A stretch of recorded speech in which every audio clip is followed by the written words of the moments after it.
Welcome back to the channel guys. आज की video में हम लोग बात करने वाले हैं आईपीओ के एप्लीकेशन के अलॉटमेंट के इसी चीज के बारे में बात करने वाले हैं। बेसिकली हम ये बात करेंगे कि किस तरीके से आप अपने आईपीओ में अलॉटमेंट के चांसेस को इंक्रीज कर सकते हो। ये सिर्फ मैं मेन बोर्ड कैटेगरी के बारे में बात करने वाला हूँ। एसएमई कैटेगरी के लिए अगर आपको देखना है उसके लिए सब्सक्राइब कर दो। नेक्स्ट वीडियो उसी के बारे में। एंड मैं भाई ऐसा नहीं करूंगा कि वीडियो नहीं डालूंगा, इसके बाद ही मैं उसे रिकॉर्ड करने वाला हूँ, बट इसमें मैं सिर्फ मेन बोर्ड के बारे में बात करने वाला हूँ ताकि आपको कोई कंफ्यूजन ना हो एसएमई एंड मेन बोर्ड के बीच में। तो सबसे पहले बात कर लेते हैं भाई मेन बोर्ड सेगमेंट में ही रिटेल कैटेगरी में। अब रिटेल कैटेगरी की जो एप्लीकेशन रहती है वो मिनिमम गाइस आपको एक लॉट को सब्सक्राइब करना होता है, जिसमें ऑलमोस्ट 15,000 के अंडर ही एप्लीकेशन का अमाउंट रहता है। बाकी गाइस 2 लाख के अंडर की आप मल्टीपल लॉट्स की भी एप्लीकेशन लगा सकते हैं, जिसमें फायदा सिर्फ तभी होगा अगर उस आईपीओ में ओवर सब्सक्रिप्शन ना हो। कहने का मतलब ये है कि अगर एक आईपीओ है आपको पसंद आ गया है, उसमें आप अप्लाई कर रहे हैं, बट उसमें हर बारी मल्टीपल लॉट्स अप्लाई करने में फायदा नहीं होता है। ये चीज फायदेमंद इसलिए नहीं होती है क्योंकि अगर वो आईपीओ फुली सब्सक्राइब हो जाएगा, इंडिया में चलता है लॉटरी सिस्टम। लॉटरी बेसिस की वजह से आपको आईपीओ तो मिल जाएगा,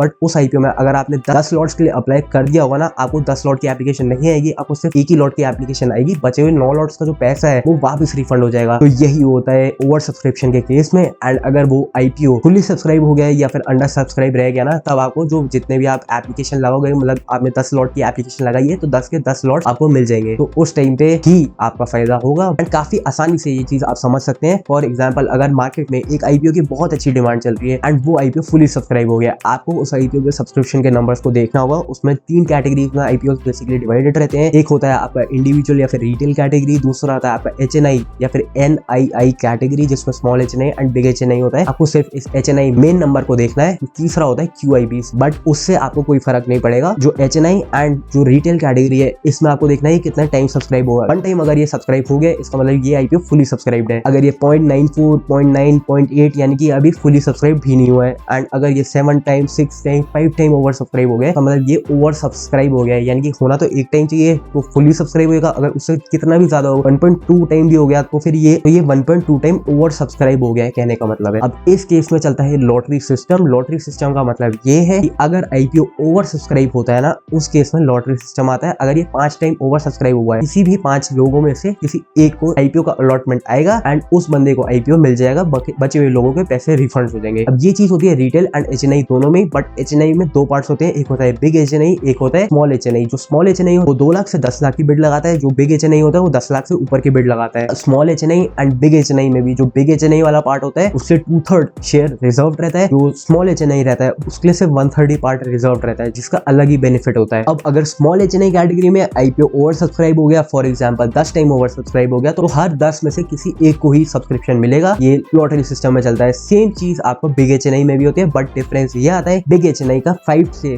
डिवाइड हो जाता है ओवर सब्सक्रिप्शन का अमाउंट। तो अगर बिग एचएनआई भी 10 टाइम ओवर सब्सक्राइब होगा, बट इसे आपको 5 से डिवाइड करना पड़ेगा, जिसका मतलब यही है कि ये 2 टाइम ओवर सब्सक्राइब हुआ, जिसका मतलब यही है हर 2 में से किसी एक को आईपीओ का सब्सक्रिप्शन मिल जाएगा। अब ये इस वजह से होता है क्योंकि at the time of over subscription जो स्मॉल एचएनआई होता है वो मिनिमम 2 लाख से 10 लाख की बिड लगाता है, बट जो बिग एचएनआई होता है वो 10 लाख से अबव बिड लगाता है। जो स्मॉल एचएनआई वाला बंदा होता है उसकी सिर्फ 2 लाख की बिड ही मानी जाती है, एंड जो बिग एचएनआई वाला होता है उसकी भी सिर्फ 2 लाख की बिड मानी जाती है, बट मिनिमम तो आपको 10 लाख की बिड लगानी होती है। इसी वजह से 2 लाख एंड 10 लाख का जो डिवाइड करते हैं ना, तो 5 टाइम आता है। इसी वजह से जो ओवर सब्सक्रिप्शन का नंबर होता है ना, उसे आप बिग एचएनआई के केस में 5 से डिवाइड करना पड़ता है, क्योंकि at the time of over subscription जो बिग एचएनआई वाले को अलॉटमेंट आता है वो स्मॉल एचएनआई वाले का ही नंबर आता है। बट यहाँ पे बेनिफिट ऐसा होता है कि ओवर सब्सक्रिप्शन के केस में जो ये ओवर सब्सक्राइब नंबर होता है ना, ये भी डिवाइड हो जाता है 5 टाइम से। तो इसी वजह से बेनिफिट यही होता है। अगर आईपीओ ओवर सब्सक्राइब हो गया एंड आपके पास 10-15 लाख रुपए है ना, तो स्मॉल एचएनआई करके अलग अलग फैमिली मेंबर से इसका फायदा नहीं रहेगा। आप सीधा एक बिड लगाओ 10 लाख की बिग एचएनआई कैटेगरी में, जिस वजह से अगर वो 10 टाइम भी सब्सक्राइब होगा ना, आपको किन्हीं 2 में से एक बंदे को अलॉटमेंट आ जाएगा आईपीओ का बिग एचएनआई के केस में। तो ये बहुत ज्यादा फायदेमंद है। वहीं पे स्मॉल एचएनआई में भी अगर आप 10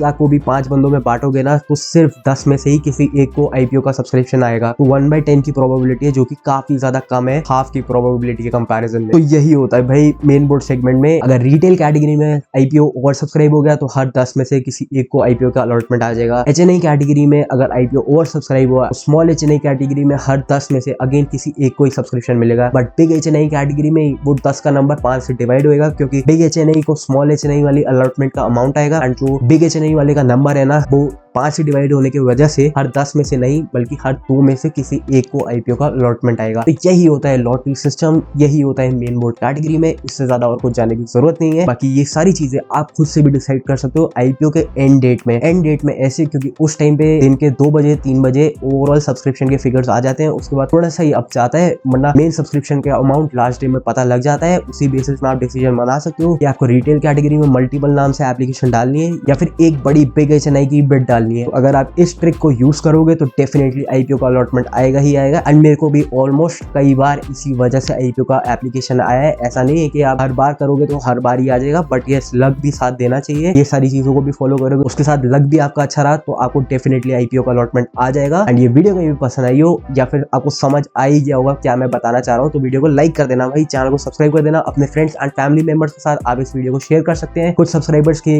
इसी वीडियो के रिलेटेड कमेंट्स आए थे एंड एसएमई कैटेगरी के बारे में भी कमेंट्स आए थे, तो एसएमई कैटेगरी की वीडियो मैं इसके बाद ही रिकॉर्ड करूंगा, तो वो भी आपको जल्द देखने को मिलेगी। उसके लिए सब्सक्राइब कर लो एंड नोटिफिकेशन की बेल भी दबा दो। ये वीडियो पसंद आई हो तो इस वीडियो को लाइक कर देना, शेयर कर देना एंड कमेंट कर देना एंड सब्सक्राइब तो कर ही देना। मिलता हूँ बहुत जल्द एक और न्यू वीडियो के साथ। Till then bye guys.